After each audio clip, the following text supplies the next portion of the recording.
Des patrons les plus influents de France et d'Europe, un homme qui ne mâche pas ses mots aussi, Carlos Tavares, bonsoir. Bonsoir. Merci d'être avec nous, ex-patron donc de Stellantis, et un an après votre départ, un peu poussé vers la sortie, vous publiez ce livre, Un pilote dans la tempête, où vous revenez bien sûr tous ces épisodes, l'aventure qui a été la création de Stellantis, le sauvetage de Peugeot Citroën auparavant, et puis votre enfance, celle d'un enfant de la banlieue de Lisbonne qui part étudier en France pour faire ses études supérieures à Toulouse, puis qui réussit Centrale, boursier passionné d'automobile, et toute votre aventure dans cette industrie automobile qui vous mènera au sommet. Il y a un chapitre sur votre salaire qui a fait couler tellement d'encre, vos revenus. On en parlera, puis surtout, vous nous direz ce que vous pensez de la situation actuelle. D'abord, un mot sur l'industrie automobile, parce que c'est l'un des premiers employeurs de France. À peu près 300 000 personnes, si on compte tous les secteurs, les équipementiers et les autres. Est-ce qu'il y aura toujours, d'après vous, une industrie automobile française, des constructeurs automobiles français, dans 5 ans ou dans 10 ans? On peut d'abord, merci de m'avoir invité, c'est un grand plaisir pour moi d'être là avec vous.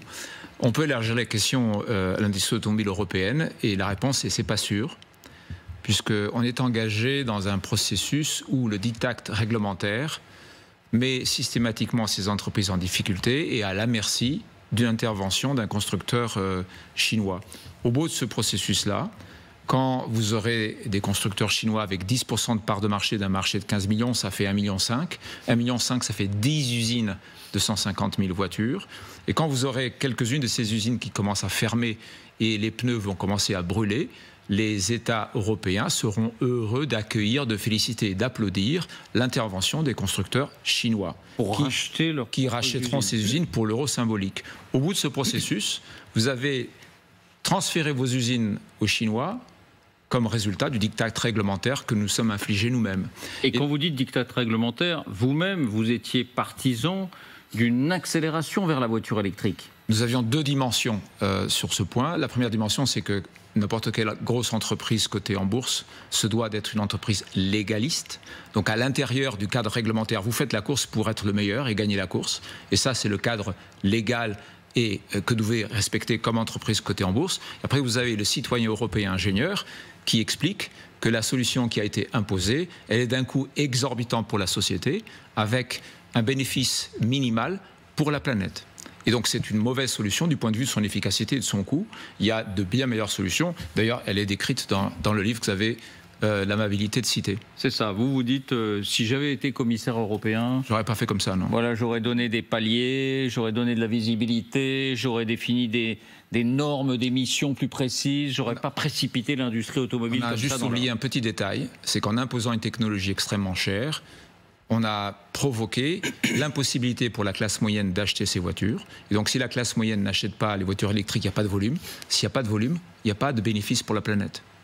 Et donc ça, c'est une erreur évidemment fondamentale. La deuxième, c'est que vous avez 1,3 milliard de véhicules thermiques en circulation sur la planète, et on n'a jamais dit ce qu'on allait faire de ce 1,3 milliard. Donc ce qui est le plus urgent, c'est d'enlever de la route les véhicules les plus polluants, les plus anciens, et les remplacer par des véhicules plus vertueux, quitte à ce qu'ils ne soient pas simplement électriques, il faut simplement qu'ils soient vertueux. Mais pour ça, il faut être pragmatique, il ne faut pas être dogmatique. Alors il y a un chapitre sur vos revenus à la tête de Stellantis qui s'appelle « Mon salaire, une polémique bien française ». Vous le dites vous-même, vous avez perçu 80 millions d'euros en 4 ans, je crois, 35 millions d'euros au moment de votre départ, et il y a eu une avalanche de critiques à ce moment-là. Même Emmanuel Macron a critiqué ces revenus. Si c'était à refaire, est-ce que vous le referiez? La réponse est oui. D'abord, je vais vous dire qu'au Portugal, dans la rue, on me félicite pour mon salaire. Parce que ça démontre que c'est possible.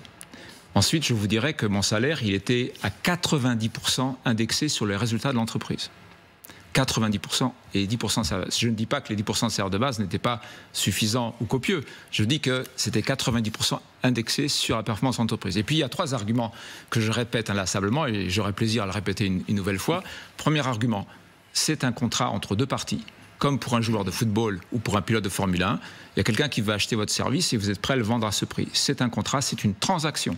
Et donc, à partir de là, comme pour un joueur de foot ou un pilote de Formule 1, il y a une transaction, on la respecte. Deuxième élément, si c'est un problème éthique, il est tout à fait possible de créer un nouveau programme pour le pays, un parti politique, et se faire élire sur cette base et d'appliquer la loi qui sera respectée. Qui limiterait l'échelle des salaires, par exemple. Vous avez la possibilité de dire que dans l'entreprise française ou européenne, l'écart maxi, il est de X fois entre le salaire moyen et le salaire maxi. Vous pouvez le faire. Vous en mesurez les conséquences derrière. Mais jusqu'à présent, on observe que personne n'a osé le faire. Deuxième point. Troisième point. Nous sommes un des pays, nous la France, avec un niveau de prélèvement parmi les plus élevés au monde. Nous avons le système redistributif qui est parmi les plus efficaces au monde, nous dit-on, et nous avons 7 millions de pauvres. Nous sommes en droit de nous poser une question sur l'efficacité du système et sur la manière dont cet argent est utilisé. Et donc on voit qu'il y a là un ensemble de sujets qui ne peuvent pas se traiter uniquement par des émotions et des pulsions.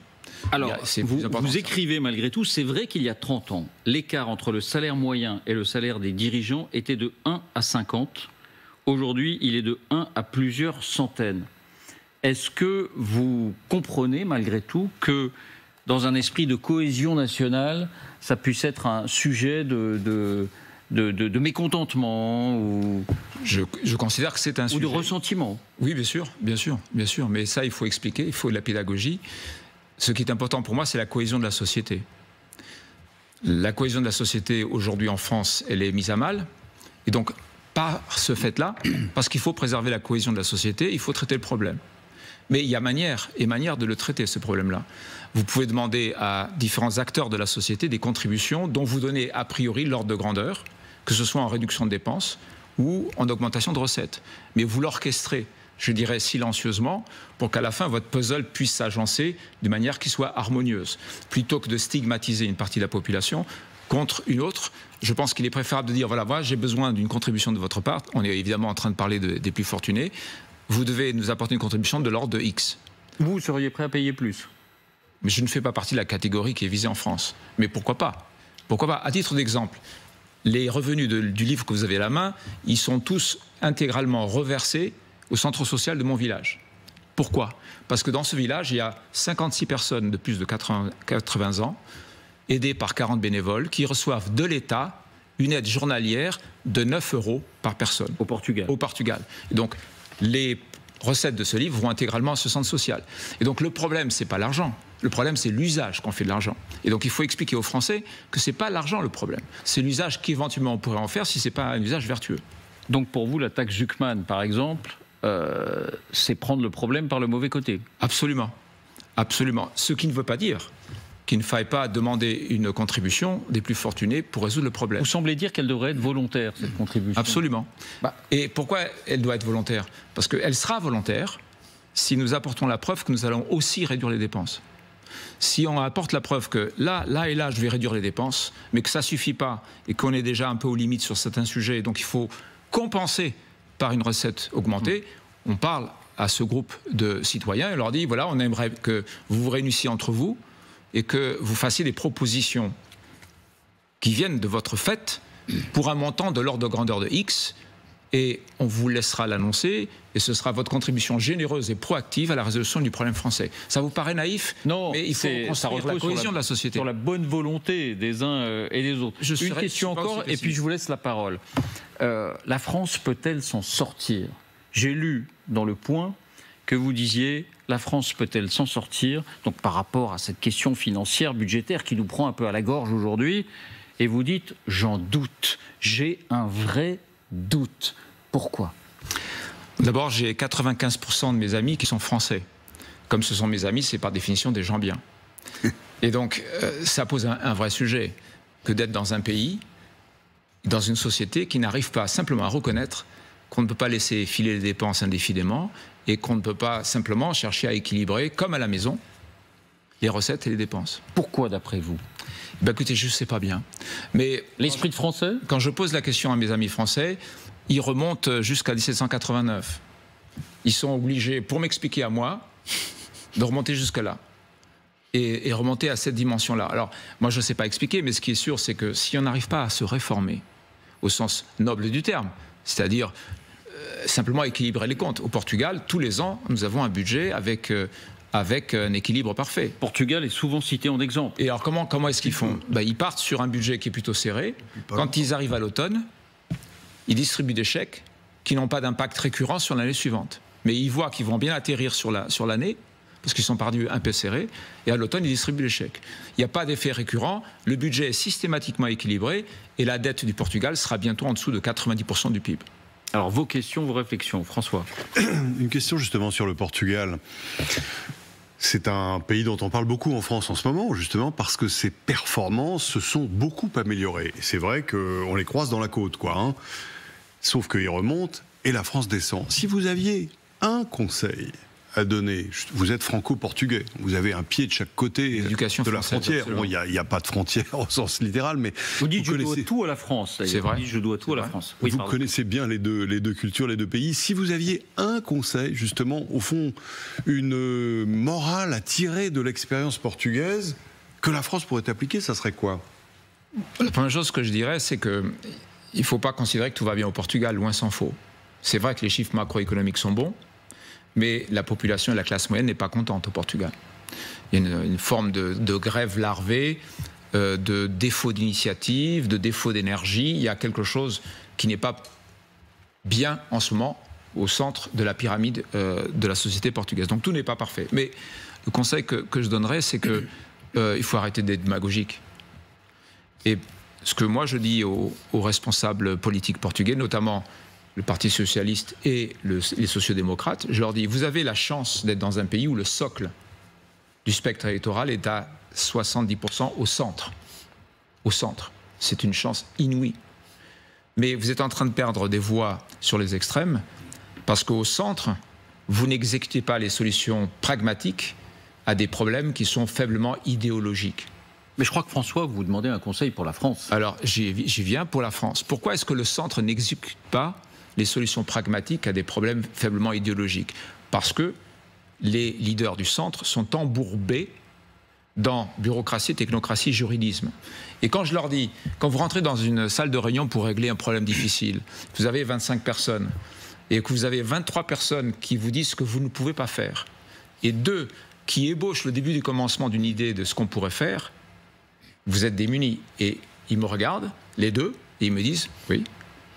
Donc quel est le conseil que je donne à la France? Réduire le niveau de bureaucratie, réduire le niveau de technocratie, réduire le niveau de juridisme, laisser respirer le centre pour que l'exécution des solutions pragmatiques à des problèmes faiblement idéologiques soit possible au centre pour ne pas désespérer les citoyens qui vont ensuite voter pour les extrêmes. Route. Un mot, puisque sur le modèle portugais, on en parle. Vous dites 70% des électeurs vont vers les pays, vers les partis de gouvernement et du centre, mais il y a eu une montée de l'extrême droite portugaise assez notable. Donc il y a un populisme de droite qui est un peu le résultat des efforts qu'ont fait les Portugais, ou en tout cas une manifestation de ce mécontentement des Portugais après les efforts gigantesques qu'ils ont accomplis pour obtenir les résultats qui existent aujourd'hui. C'est exact. Et qui, d'ailleurs, est renforcé en ce moment par la question de l'immigration, qui est un sujet intéressant, puisque la natalité portugaise est un désastre, le vieillissement est absolument évident, et donc le Portugal a un consensus social sur le fait qu'il faut de l'immigration. Évidemment, elle doit être choisie, elle doit être contenue, elle doit être gérée.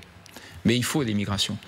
Mais Mme El Krief a raison, l'extrême droite monte sur la base de l'immigration dont nous avons besoin pour résoudre le problème de natalité tout simplement et payer les retraites du futur.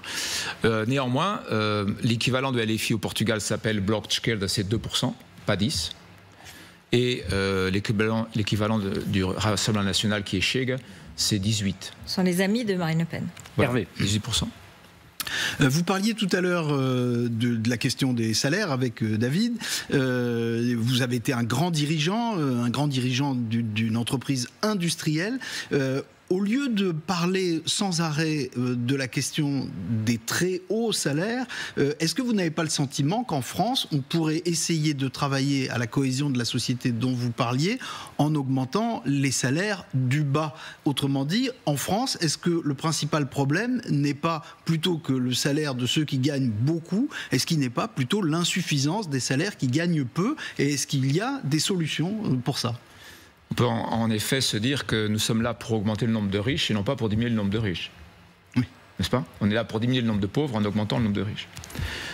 Ça, c'est tout à fait exact. Alors, ce qui a été fait au Portugal, c'est une augmentation assez dynamique du SMIC, qui est bien inférieure au SMIC français, puisque au Portugal, c'est 870 € par mois, mais avec une pente de croissance qui est assez importante, un certain nombre de protections pour les personnes qui sont payées au SMIC. Mais nous avons un problème, c'est que nous avons beaucoup augmenté le SMIC, mais on a fortement réduit l'écart entre le salaire moyen et le SMIC. C'est-à-dire que le cœur de la pyramide de la classe moyenne, qui travaille et qui a certainement travaillé beaucoup, eh bien, elle n'a pas vraiment vu un gros gain là-dessus. Mais on est aussi en train de payer finalement les conséquences du pouvoir d'achat qu'on a offert aux classes moyennes grâce au sourcing low cost, qui était une façon d'améliorer le pouvoir d'achat. Et maintenant, on se rend compte que le trade-off, que l'échange, c'était sourcing low cost contre industrie. Mais les chefs d'entreprise, ils ne pourraient pas avoir une démarche volontaire pour essayer d'augmenter les salaires? Là, je parle de la France. En gros, Hervé vous demande si vous avez essayé de le faire vous-même.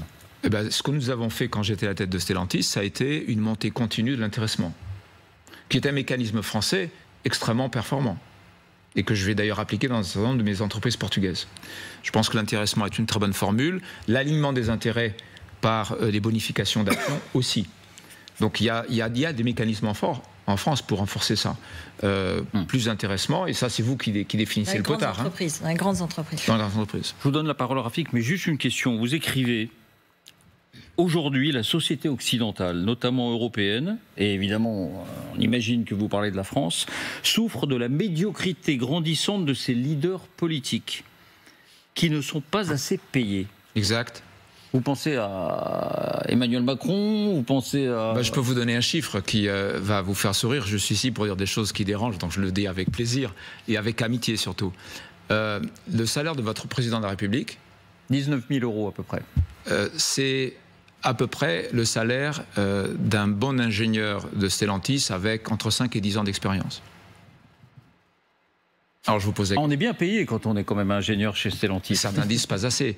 Mais ce que je veux dire, c'est que moi, je n'imagine pas qu'un pays comme la France, alors on me dit 5e rang, 7e rang, je ne sais pas, mais qui est dans cet ordre de grandeur-là de rang mondial, puisse avoir un président de la République payé au même niveau qu'un ingénieur, pas tout à fait débutant, mais à peine confirmé dans une entreprise comme Stellantis. Ça, c'est de la démagogie pour vous. Je vois à quoi ça sert. Alors évidemment, si vous le payez plus cher, il faut lui donner des objectifs et il faut pouvoir sanctionner par rapport aux objectifs. Mais est-ce qu'on est président de la République pour bien gagner sa vie? En tout cas, il y a de nombreux exemples dans le monde entier qui vous montrent que si vous ne le faites pas, vous avez deux portes de sortie, le narcissisme ou la corruption. Ce n'est pas l'intérêt de la société de faire monter uniquement des narcissiques ou des gens qui vont là-bas pour se enrichir de manière indue. Donc moi, je pense que la question est posée, les objectifs de nos leaders politiques, la rémunération de nos leaders politiques. Pour ça que je vous disais tout à l'heure, mon salaire, c'est 90% indexé sur le résultat de l'entreprise. Rafik. Alors donc, un entrepreneur pose la question à un ex-grand patron. J'ai surtout une réflexion que je me fais. On parle beaucoup des salaires des grands patrons et vous avez été stigmatisé. Vous avez gagné beaucoup d'argent, c'est vrai. Mais un salaire de footballeur, ça ne choque personne. Un salaire de pilote de Formule 1, ça ne choque personne. On a une révolution copernicienne à mener dans notre pays. Et moi, ce que j'ai envie de dire, Monsieur Tavares, ce que j'ai envie de vous dire, c'est que je vous admire et que nous avons besoin de plus d'hommes comme vous dans notre pays. Vous êtes un produit de la méritocratie républicaine. Absolument. Vous avez réussi à procéder à une fusion historique. Vous avez créé un géant mondial, vous avez sauvegardé des emplois, vous avez réussi à faire évoluer une industrie dans un domaine extrêmement disrupté. Et quelque part, ce que vous avez incarné, alors je sais qu'en disant ça, je vais me faire lyncher sur les réseaux sociaux, on va me dire vous êtes un suppôt du capitalisme, etc. Je précise que je ne connais pas M. Tavares, que je n'ai absolument rien à lui vendre, et ce que je lui dis à lui, je pourrais le dire à n'importe quel capitaine d'industrie. Au fond, vous avez fait ce dont notre pays a besoin. Vous avez la passion de la performance. Et ça vaut 80 millions d'euros pour vous, Rafik? En tous les cas, ça vaut beaucoup d'argent. Et si les actionnaires sont prêts à le payer, eh bien, j'ai envie de vous dire, ce n'est pas notre problème. Vous avez la passion pour la performance, et on a besoin de ça en France, la passion de la performance publique. On a un vrai enjeu de performance publique. Vous avez la culture du résultat, et vous avez l'amour de l'industrie. Les trois choses qui feraient aujourd'hui qu'on pourrait embarquer la France sur de nouvelles bases. Je regrette vraiment, Monsieur Tavares, que vous ne fassiez pas de politique. Bon, eh bien voilà. Mais vous ne ferez vraiment pas de politique ma femme me le déconseille fermement. Fermement. Et ça veut dire que vous pourriez en avoir un peu envie. J'ai pas intention de changer de femme. Point numéro 1. Point numéro 2, quand la question m'est posée au Portugal, j'aime à donner la réponse suivante. J'ai compris que les citoyens européens, français, portugais, ils veulent des leaders politiques parfaits. Je ne suis pas un homme parfait, donc je ne suis pas qualifié pour ce type de poste. Et il y a d'autres raisons, évidemment, mais non, je pense que non, je ne vais pas en faire. Par contre, je suis au service des leaders politiques et je le fais actuellement au Portugal pour leur faire part de mes propositions, de mes idées, dès l'instant qu'ils sont au-dessus des partis et qu'ils veulent, ou qui sont dans des partis, mais qui veulent coopérer à construire quelque chose pour la société. Merci beaucoup, Carlos Tavares. C'est moi qui vous remercie. Un pilote dans la tempête aux éditions Plomb. Merci d'avoir été notre invité. Comme